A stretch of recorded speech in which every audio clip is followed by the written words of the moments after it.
درانه کتونکو السلام علیکم.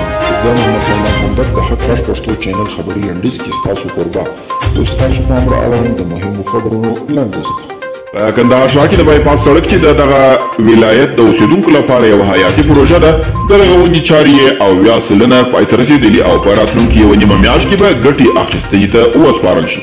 CNBC شبکې په یو راپور کې ویلي په داسې حال کې چې له افغانستان څخه د امریکایي سرتیرو د وتلو نیټه پر رانږدې کېدو د پینټاګون تر اوسه په دې اړه هېڅ مثبته یا منفي پرېکړه نه ده کړې. راپور کاږي په افغانستان کې روانه تاوتریخوالي له پینټاګون نه لار ورکه کړې او اوس نه پوهېږي چې څه وکړي. د ملګرو ملتونو د خوړو نړیوال پروګرام اجرایي مدیر ډیوډ بیسلي ویلي چیرې په یمن کې روانه جګړه ونه درېږي دغه هېواد به له بېساري لوږې سره مخ شي.